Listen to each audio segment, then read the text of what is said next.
battle lines false on a name check now. The ANPR, or Automatic Number Plate Recognition System, is a vital tool in the war on car crime. Cameras scan passing vehicles and compare their number plates to records on the ANPR database. If there's a match, alarm bells go off. Sometimes it throws up a puzzle. Langdon units are on patrol near Dartford.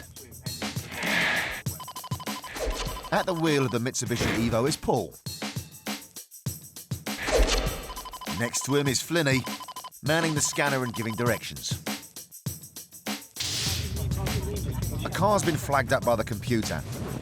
It's suspected in over 90 counts of petrol theft from garages, certainly more than it could possibly need. The car's number plate checks out, but Paul smells a rat.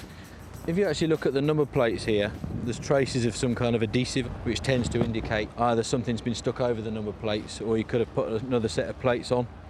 And because it's on the same on the front, it tends to give an indication that this plate was disguised at some point.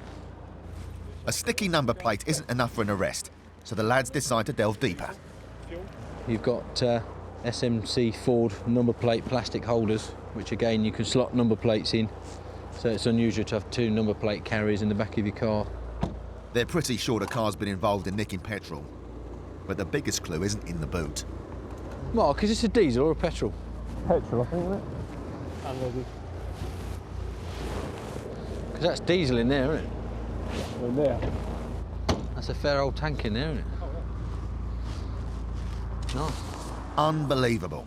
The whole of the back of the car's been converted into a giant fuel tank. The driver just rolls down the back window and helps himself before driving off. Well, what we're having at the moment is an awful lot of fuel thefts with the increase in fuel prices. Obviously, they go to lorry parks or alternatively to petrol stations. And what the criminals are doing is either filling up a full tank, obviously a false tank like this, and driving off, or alternatively they're using equipment overnight in lorry parks. Quite clearly, there's reports on this car, it's been involved in those sort of crimes. Basically, by the time they've filled that, driven off from a petrol station, do 3 or 4 petrol stations in a day, you've got a big tank of diesel that you can then sell. These idiots don't look too bothered about smoking next to a giant petrol bomb. Maybe they're hoping to destroy the evidence. Can you just do us a favour? I'd put that fag out or jump out we of the really vehicle. don't want to. You might be daft enough to smoke in there, but we're not.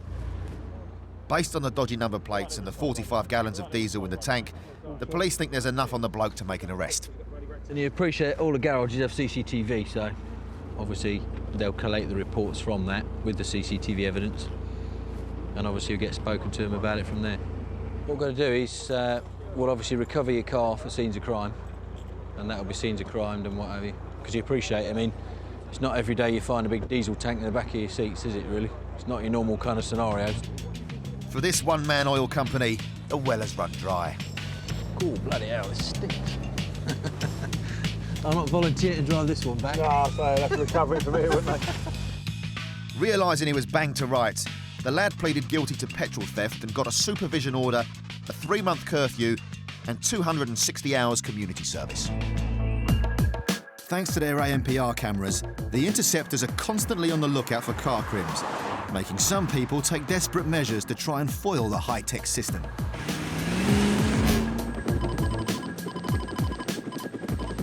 It's 4 p.m. and the Chigwell unit are on patrol. At the wheel of the Evo 8 is Tizzy. And riding shotgun is Dave, linked to the ANPR computer. The ANPR's mission is to catch criminals by catching out their cars. And an officer at the Force Information Room has spotted a number plate that shouldn't exist. Used first to nick some petrol and then spotted on an Essex road. Now Tizzy and Dave have tracked it down to a block of flats in Harlow. Basically, there's a vehicle that's come to our attention. It's been published on one of our intelligence bulletins. It's a silver Vauxhall Vectra that's been involved in effectively the theft of £50 worth of fuel. It's filled up at a petrol station and then made off without paying. The registration number that's displayed on the vehicle is no trace on our police national computer. So all intents and purposes, that registration number doesn't exist. Using facilities that we've got available to us, we've managed to trace what we believe is the vehicle responsible, which is what's parked directly next to us now. So what we're going to do is just have a look at the vehicle and perhaps knock on the address, see if the gentleman's in. With fuel prices going through the roof, petrol theft is also on the rise. It's 20% up on last year. People think they'll get away with it by changing the car's number plate. But forging plates can mean a driving ban and 2 years in prison. Risking a criminal record for 50 quid's worth of fuel, like the owner of this car has done, seems bonkers. That's got tape residue around it, mate. You can just about make out, just around here, where the tape's actually been cut using a craft knife or something similar, I would suggest. And also on the bottom of the J as well. This guy has changed an 8 to a 3 and a U to a J and nicked some fuel, but he's left the evidence right there on his number plate. Tizzy and Dave have seen enough creative handiwork and go to make an arrest.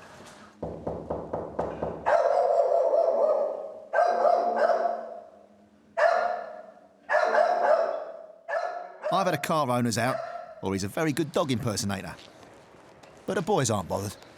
Because we've identified the plates have got score marks, my guess is where the tape was laid down.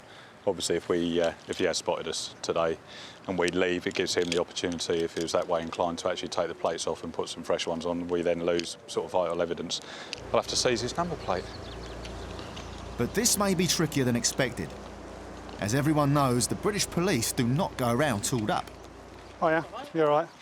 You haven't got a Phillips screwdriver by any chance we could borrow for a couple of minutes? If you've got a slightly bigger head. That's okay, yeah, that one? Yeah, it's fine, yeah. Seizing the guy's plates means he can't get rid of the evidence, but it also means he can't drive the car around. Now it's just a matter of waiting. Should we leave a note on it? Should do, really, shouldn't we? The game's up. Hand yourself in. Yeah, no, don't do that, no. It's midnight. The Langdon unit are on a night shift and getting ready to go back out.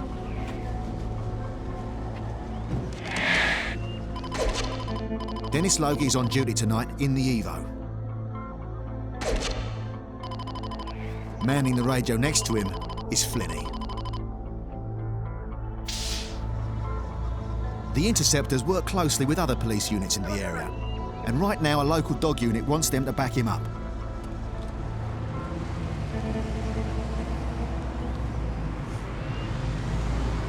The dog van is behind the vehicle 5 up in Rayleigh, a little bit further down the road. He's got some information reports on the vehicle, so he's just following it until we've got a bit of backup, and then he'll stop it and check out who's in the vehicle. So we don't know if they've done anything yet, but we'll just get some resources there so we can deal with it appropriately. The Interceptor team are specialists in stopping cars, but this time it looks like the dog handler's beaten them to it. Nicely done, boys. Dennis gets an update. And they've done a left up Church Road and followed it up there. They're well aware that I was behind them, but then they're saying that they're on their way to McDonald's. Do you know what I mean? They're obviously floating around having a look around. So yeah, there you come, mate.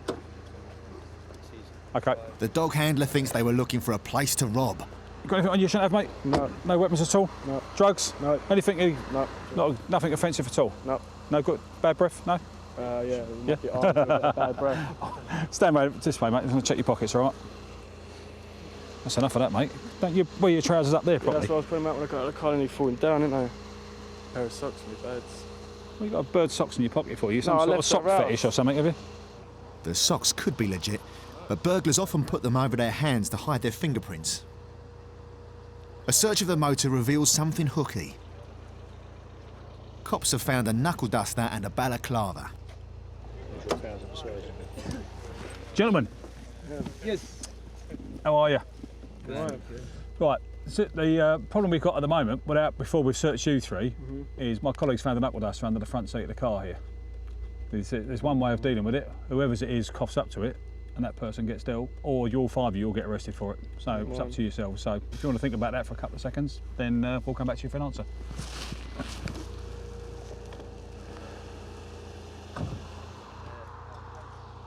Finally, one of the lads owns up. He's coughed it, it's his balaclava, so he's getting rid of it. Bad boys of Woodham.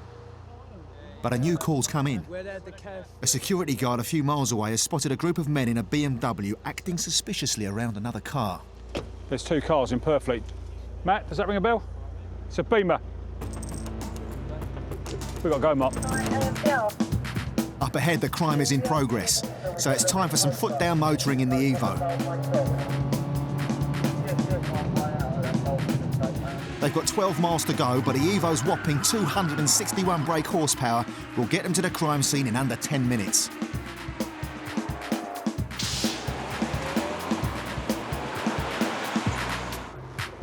These are the men the security guard spotted.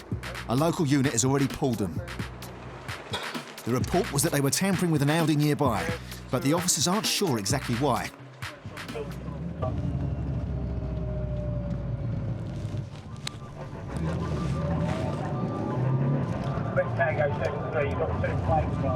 A quick look round and pay dirt. The Audi that was being interfered with. There's only one way in and one way out. BT says they've already got one of them called stopped and through the cage. Left hooker, isn't it? It's hot as well, mate. It's red hot. Yeah, tyres are hot as well. Oh, Velcro, how nice. This car's red hot. You can see it's a left-hand drive vehicle. And the guys in the BMW that were stopped down the road were seen to be changing the plates on this to another vehicle. So we're just trying to work out what car this is. It's got a sticker on the back of this car which would indicate it's from Denmark. Maybe you can then send it out to Interpol and get them to do a check on it in case it's stolen from Denmark. And the crooks have left incriminating evidence. Dennis has found the little bits of paper. They're just like little sticky pads that you use buying the stationery store. Just whack them on the back double-sided and push them in. I mean, they do a job for long enough, but they will eventually come off. They're not that brilliant. Obviously, most number plates you look at have got screws in. That's always quite a good indication, something that's not quite right if they haven't got screws in the number plates. This car was actually nicked from a dealership in Holland before arriving in Essex, part of a clever scam. Some crooks put a copy of a licence plate from a different car onto the one that they've nicked. That makes it hard to spot, even with ANPR cameras. But this index is completely new. The DVLA never issued it, so it's not even legit.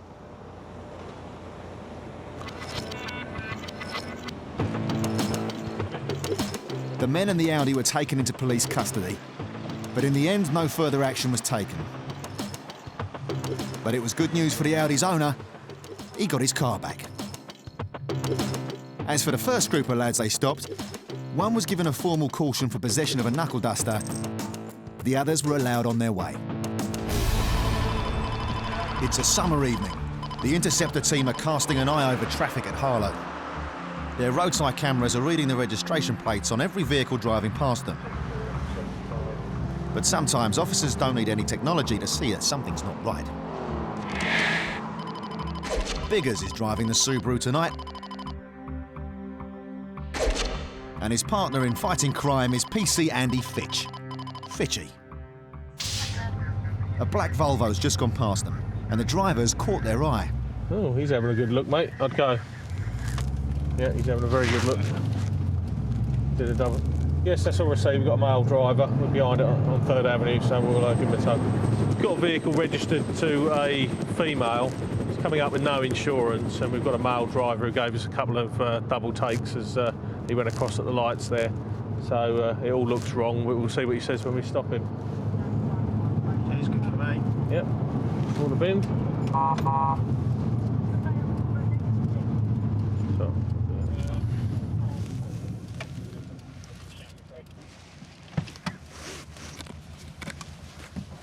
Oh yeah. Got your licence on you, sir? The computer says that this car's uninsured, but what does the driver say? No insurance. I'll take it. I hope so. We've missed the payment on it before. No, When was that? month before last, I think. So the driver missed an insurance payment, Addresses at all? but that was months ago. Who are you ringing just out of curiosity? Mrs. Sorry. Right, she'll know about it. Right, yeah. I've just been stopped by the police. It's coming up that we've got no insurance. Yeah, who's it with? He's a professional driver. Getting points on his licence could really hurt his work prospects. Don't. They've dropped the Sainsbury's because they've got points on licence and it's it. Well, I don't know, their computers don't often lie. It hasn't been cancelled or anything stupid, is it? Did you HDL? She's saying the insurance certificate's in the front of the car.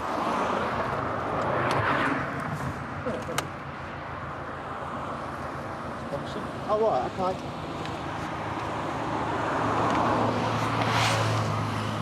We've not had a letter or anything. Okay. It looks valid. Hold on, mate. But Bigger suspects something must have happened to the guy's policy since the insurance certificate was issued. Have you missed any payments? Yes, he has. If he's missed a payment or two, insurance companies nowadays just cancel your insurance. They write to you, let you know. He says he's insured. The computer says he's not. Only the insurance company can clear this up. Oh, good evening to you. Am I through to Churchill Insurance? Good evening to you. I'm PC Andy Fitch from Essex Police ANPR team, and the driver I have with me is... and I'm concerned that he might have a cancelled policy because he said he did miss a payment. That's fine. Thanks very much. Cheers. Your policy was cancelled on the 6th of May, so they didn't give me a reason why. They won't do that because of data protection, but they're saying that you've got no insurance cover. So that means, unfortunately, we're going to be seizing the vehicle. We'll give you some documentation to get it back. Have you got your keys on you? Looks like it's bye-bye Volvo, hello pavement. Just pop them out for now while we do the papers. Yeah, the gentleman's policy was cancelled. They haven't given us a reason why, but we just spoke to Churchill. It was cancelled on the 6th of May. So for that reason, he hasn't got any insurance cover, despite having the certificate in his hand. The policy's not valid. Time for an exchange of views with his good lady wife. You've been on the phone to him. It was cancelled on the 6th of May. At least he's taken the news well. Who's it registered? 2012. Well, you won't be out to take from we are. They're taking it was done on the 6th of May. Can you go away? I'm trying to do the paperwork for this car. And he doesn't want to talk to the cops either. I don't want my licence, it ain't worth it. No, he's got to give you the ticket, mate. Hang on, mate. Fella, hang on a sec. Hang on. He's got to give you the ticket. Calm down, mate. We've got to go through the process. Mate, I'm out of work now. Right. I really don't want to... Right. Well, we need to do this, OK? We Come back to the appreciate, car. we Come back to the appreciate car. you're a bit cheesed off. Cheesed off. Pulling my eyes out, mate, all right? I'll just... Well, we'll be as quick as we can, but we've got something we've got to do. So come over to the car. How many points is it? 6 and £200 fine. 6 points hurt some drivers more than others. This bloke needed a clean licence to keep his job. OK? For a man who needs a clean driving licence, failing to make sure you've got insurance is a pretty serious screw-up. Even if you did think someone else was sorting it out for you. Absolutely no sympathy whatsoever. I have to pay my insurance, pay a good penny for it, so he should pay his. It's an expensive country to live in, this, and we all have to play by the same rules. It's even more expensive when you're hit by an uninsured driver. Across the UK, police seize one uninsured vehicle every 3 minutes, and 40% of them wind up in the crusher. The Volvo driver got his car back, but only after paying a £200 fine and a storage and collection fee. Pricey.